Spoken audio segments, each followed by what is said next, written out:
Le chasse-neige, qu'on appelle aussi des fois la pointe de pizza, c'est un outil très important pour des skieurs débutants parce que ça leur permet de contrôler leur vitesse, mais aussi de changer de direction. La façon qu'on veut démontrer le chasse-neige à des débutants, on veut leur introduire cette tactique-là, c'est sur du plat, on y va un pied à la fois. Donc on essaie de glisser notre ski sur la neige, on écarte le talon le plus loin possible de nous, on essaie de garder la spatule du ski le plus près possible de l'autre ski qui va rester immobile.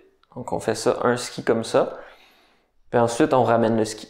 On peut essayer l'autre côté aussi, même chose, on écarte le talon, on fait comme pousser un petit peu la neige, puis on garde la spatule proche de l'autre ski.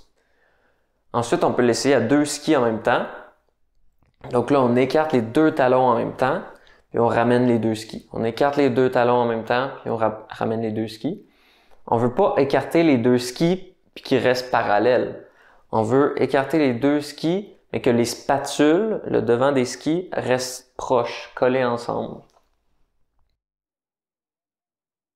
Sur un terrain un petit peu en pente, c'est le même concept. On écarte les talons, puis on ramène les skis. On écarte les talons, puis on ramène les skis. On essaye, dans ce cas-ci, que les skis restent toujours sur la neige. Donc, on veut glisser dans ce mouvement-là. Une fois que ça c'est bien compris, on peut introduire le concept de changement de direction. Mais pour introduire ce concept-là, il faut comprendre le transfert de poids.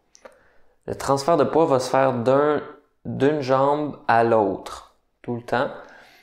Puis on peut le voir dans la façon que je skie ici.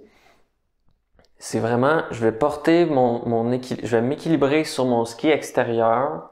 Puis là, dans ma transition, je vais changer mon équilibre sur l'autre ski extérieur.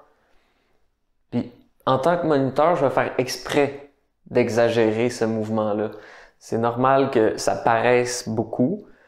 Puis c'est ça que je veux. Parce que je veux que mes élèves, ils comprennent ça, ils imitent ça. Je sais qu'ils le feront pas parfaitement autant que moi.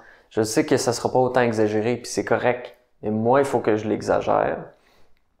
Puis en même temps, c'est important aussi de s'assurer que ce soit mes jambes qui contrôlent mon virage et non mes épaules.